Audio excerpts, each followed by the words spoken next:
Hello and welcome to Lady Applejack Speaks VA, a VA channel here on YouTube that focuses on the Netflix series Stranger Things.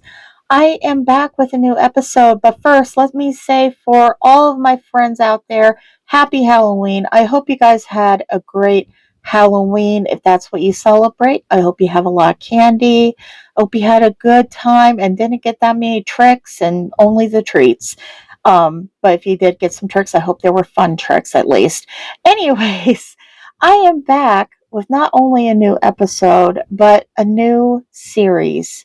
Yes, a new series. I know, I told you guys that I was going to try to finish out at least one series of the existing ones before I introduce a new one, but I've been working on this one for about a month or two now, and I have it finally in a place where I feel comfortable sharing it, and I just want to get your guys' feedback on it. So this is going to be for Series 6, which is called Bad Rollmance. Not Bad Romance, Bad Rollmance. Rollmance. And if you guys are wondering what the hell is that all about, I'm going to go into some detail here. So this episode is episode 1, the pilot. It's part 1 of a part 2 episode. So it's a two-parter.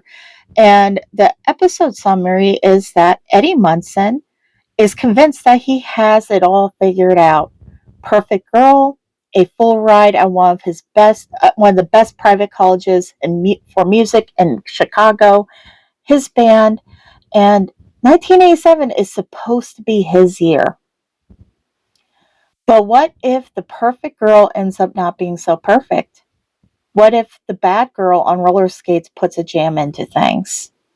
So, if you guys haven't guessed, this episode, this entire series, is focused on one of my favorite sports of all time, and that is roller derby. I don't know about you guys, but roller derby has always been something that I have loved and had passion for. I always wanted to do roller derby, but I am a klutz and I am not good on roller skates. So I just admire from afar. I like to go to the games when I get chances, and I like, the rush that you feel as you're watching these bouts take place. And I thought, what better way of showing my appreciation for such an amazing sport that is so women-centered than to make my own series focusing around that. So here we are.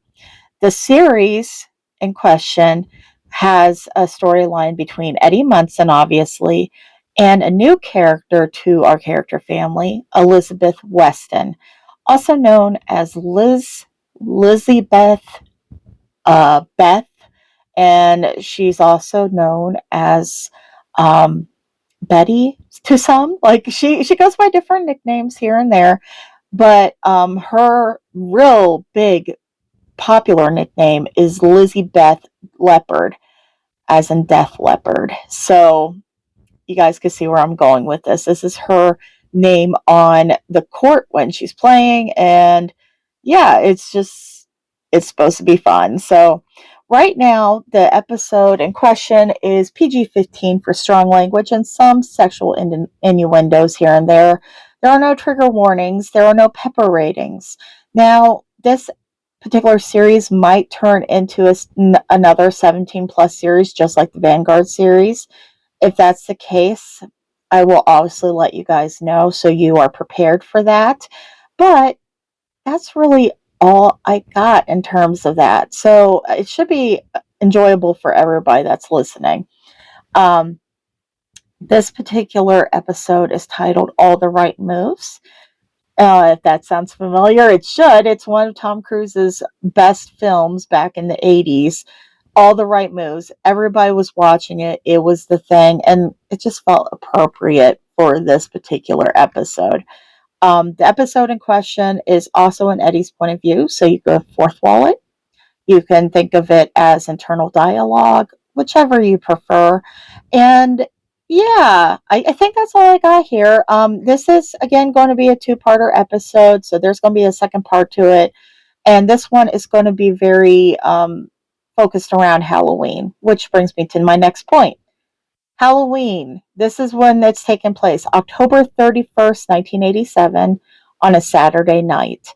So, yeah, we're in for some treats, that's for sure. And I'm just going to go ahead and jump into the episode. I hope you guys enjoy it.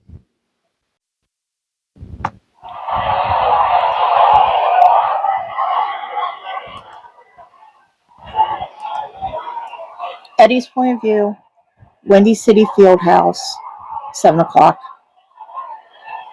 Aurora 88s versus the Chicago outfit.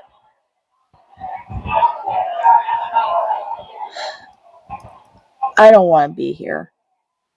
This is the last fucking place I want to be. This entire month has sucked. Royally. Just this month alone, I've managed to piss off my academic advisor by forgetting our monthly meeting. Lose a potential gig for my band at one of the most popular clubs in Chicago. And then the cherry on top of this shit Sunday, my girlfriend back home dumped me over the phone. To date the goddamn pimpled face Dairy Queen manager. She said that he had more of a fucking future making blizzards than I did having my shitty ass band. Her words, not mine. Shit, I thought I had it all figured out. I thought I would go off to Columbia, graduate with my BA in music, take off in the music industry, and marry Allison, my now ex-girlfriend. 87 is proving to not be my year. I could be in my dorm back at Columbia. I could be working on a new song. I could be smoking a shit ton of weed. I could be tripping acid. I could be reading the new Heavy Metal Universe magazine in peace and fucking quiet. But instead, I'm here. It's all Dustin's fault. He was the one that insisted that I come out tonight to watch, quote, hot chicks on wheels beat the shit out of each other. That would put a pep back in my step, he said. Whatever, Henderson. Whatever. At least the beer is cheap. And since it's PBR, free refills. Eddie! There's a free bench up front. That's where all the action is. Come on. Henderson, does Susie even know you're here? No? Do you know how pissed she'd be? For real. None of her girlfriends know, and you, my buddy, aren't going to say shit. Capiche? Mike Wheeler, the new kid on the block, chuckles, taking a swig of his soda that he brought with him. He's DD tonight, so lucky me, I could wallow with the alcohol. Henderson, I actually told Elle, so no worries there. She's pretty chill with it. Especially since I told her that tonight was my good deed for the year. You know, since Eddie got dumped via answering machine. She didn't dump me by answering machine. She did too. Gareth is your roomie and he told us the whole thing. He heard the whole thing on your answer.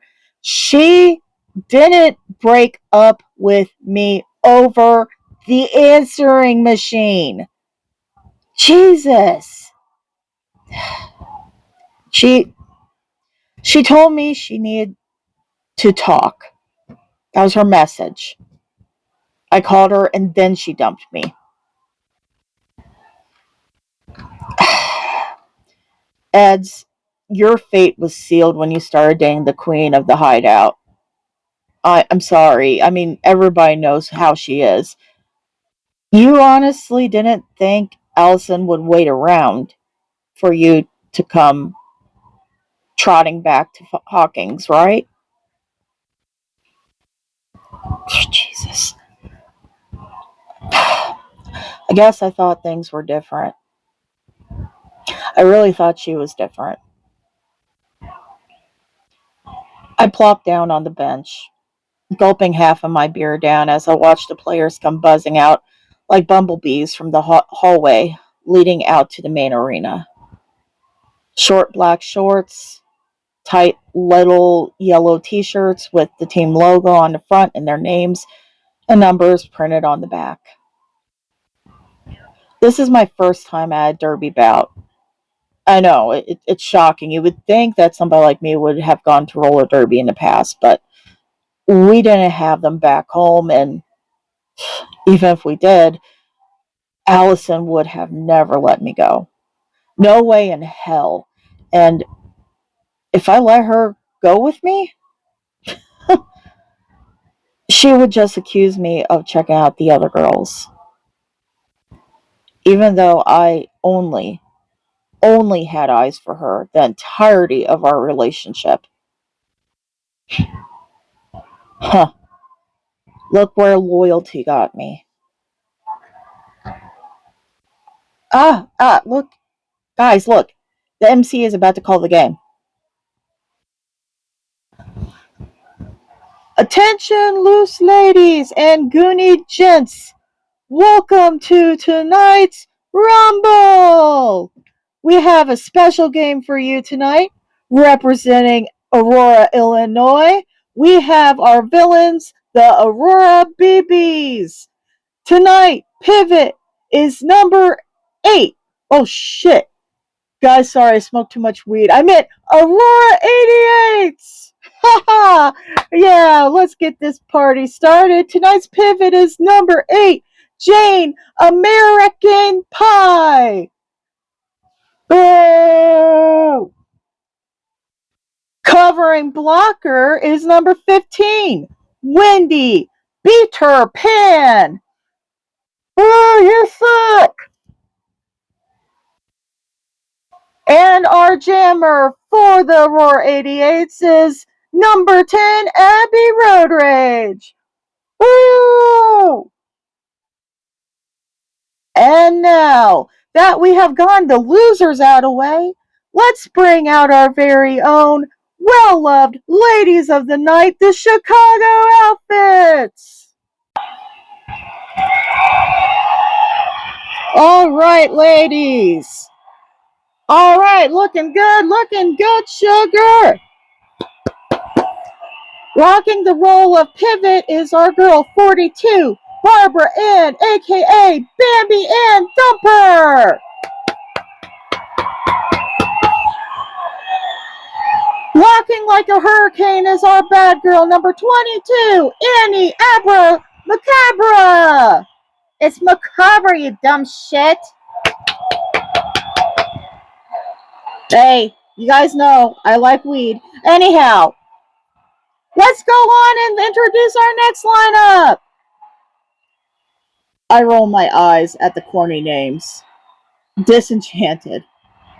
That is, until a girl with brunette and purple hair comes flying around the arena, passing us by like a small hummingbird. As she passes, I can smell her perfume. Gardenias. Who in the hell? And lastly, the girl that causes your hearts to race. The girl that puts Capone to shame. The girl that will eat you whole. Our beloved jammer, number 9, Lizzie Beth Leopard.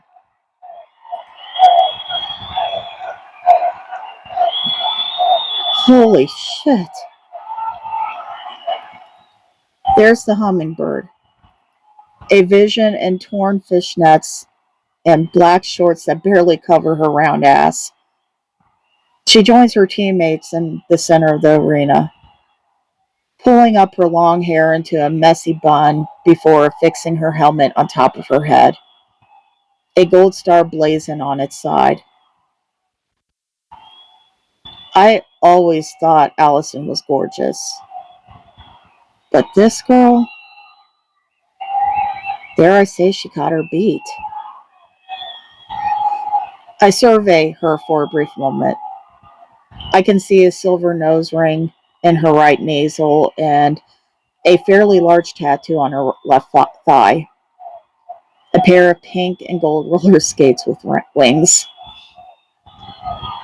She had to be a year or two younger than me, making her 18, maybe 19.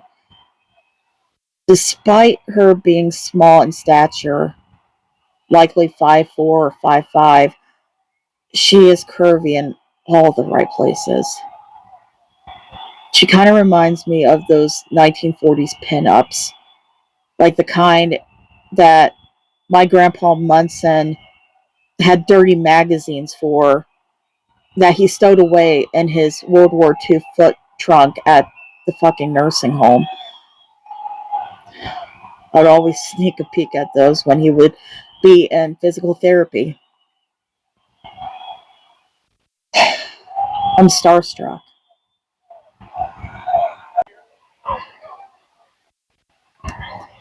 Eddie's point of view after the bout, the merch table. Eddie! Yo, Eddie! I thought you were wanting to go straight home after the stupid bout. Shut up, Henderson. Just go hang out with the others, all right? Go back to the van. I'll be there in a minute. Oh, are you getting a shirt? A sticker? Oh, a sticker would look so awesome on your van. Henderson! Scram! Jesus. All right. Fuck. What crawled up your ass and died? She's standing to the side of the merch table, a little bit sweaty, signing some trading cards for the few drunks that keep checking out her legs and her chest. I can't say that I blame them. She's even more gorgeous up close. They finally leave, and now it's just me standing in front of her. She smiles at me and grabs a trading card from the table, Sharpie in hand. Hey, sugar. Never seen you here before. What's your name? Uh, Eddie. Eddie Munson. Yours? She scribbles her name on the trading card, adding a heart next to it. She hands it over and read it over carefully. To sugar sweet Eds. Hearts and kisses. Lizzie Beth Leopard. Her photo. While beautiful, it doesn't do her any justice. That smile. Jesus, that smile's everything. I don't normally tell fans my actual name, but I can make an exception for you. I'm Elizabeth Weston. Nice to meet you. Pretty name. Fitting. uh, Laying that sugar on thick, aren't you? Just speaking truth. Lizzie Beth Leopard. Taking it you're a fan of the music. Um, Obviously. Have you heard their new album, Hysteria? Yeah. It's funny. I got it on cassette and vinyl on release day. Me too. Uh, you have damn good taste, Lizzie Beth. So,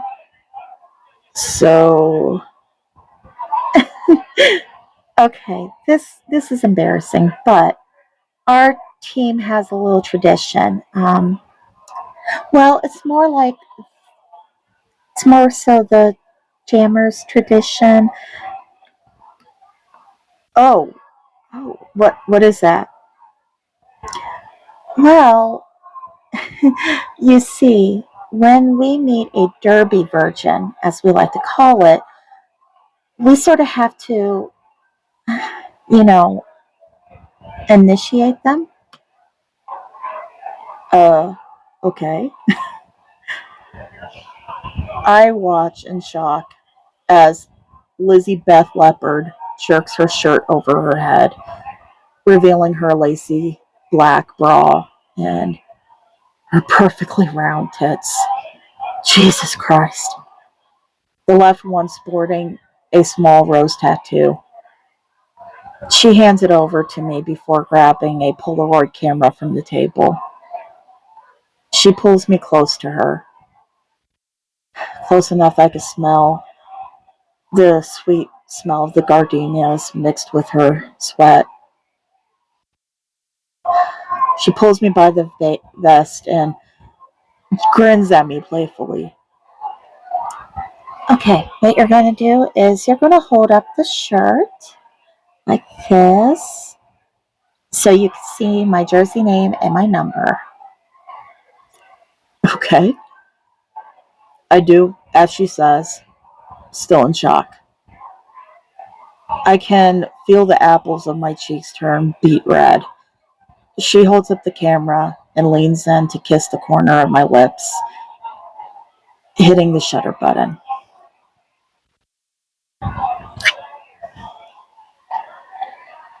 She's blushing as she pulls away from me, taking the Polaroid out and shaking it. She looks at me, winking. Keep the shirt. Souvenir since I just took your virginity. Uh, okay. Yeah. Thanks. Um, this is crazy. Are you doing anything after this? Well, there's a Halloween party on campus at my school. Oh, okay. Where do you go? DePaul, you see? No, I'm not that smart or rich for that matter. I go to Columbia College. No shit. Seriously? So do I. What's your major? Really? Um, it's my first year. I'm a photography major with a minor in creative writing. You? Nice. Yeah, that explains why I haven't seen you on campus. Second year music with a minor in music composition. A musician? That explains a lot. Uh, like what? Is bad?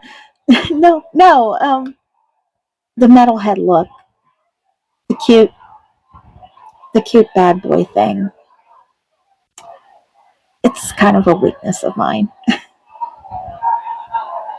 Interesting, because I have a thing for brunettes on roller skates. Kind of a new thing, but definitely a thing. Um, oh God, I can't believe I'm about to ask this. Do you think you can give me a lift to the party? Maybe keep me company there for a while? Uh, yeah, absolutely, sure, yeah. I'd like that. Okay. I just, I just need to go shower and change, and um, yeah, I'll meet you outside the locker room. Maybe 20 minutes. Is that fine? Oh, yeah, sure thing. Um, take your time, sweetheart. Okay, I'll see you in a bit. She gives me another smile. One of her teammates links their arm through Liz's and drags her along to the dressing room. I chuckle as I hear the teammate talk to Liz. You little minx! I can't believe you made that shit up about the virginity thing on the fly.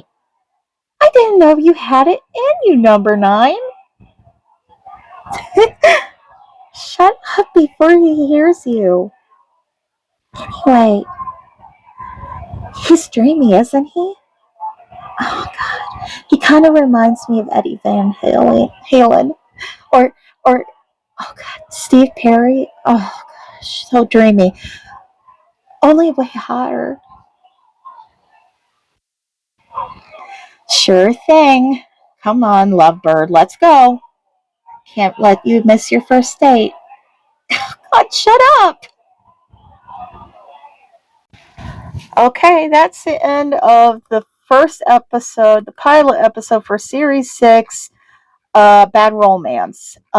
So let me know what you guys thought in the comments below. If you liked the video, give me a thumbs up.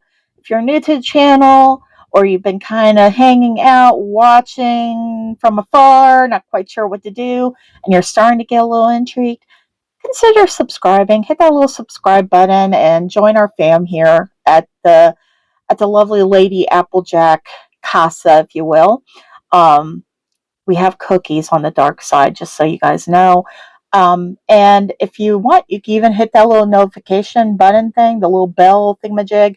Hit that. It'll tell you when I'm posting updates such as new episodes, community posts, or even a funny short or two. Yes, I do have some funny shorts every once in a while. So anyway, I hope you guys enjoyed this as much as I enjoyed writing it. I really look forward to hearing your feedback on this. And if you guys are wondering, am I going to do any Halloween specials, even though it's Halloween and I missed the freaking window?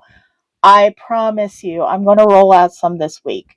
I do need to have an opinion from you guys. I'm going to shoot out a community post, so I need some votes on it. You guys tell me what you think. It involves one of our series on here that might have something to do with a fast forward. I want to see what your guys' opinion on is. Blah, blah, I can't talk. It's almost 2 in the morning. So keep in mind, I'm tired. I want to see what your guys' opinion is on doing this fast forward. So please check out that community post. Please put your votes in. And yeah, I will be back with some more episodes here fairly soon, sometime during this week. And happy Halloween to all my little goblins and ghouls out there. I love you and take care. Bye.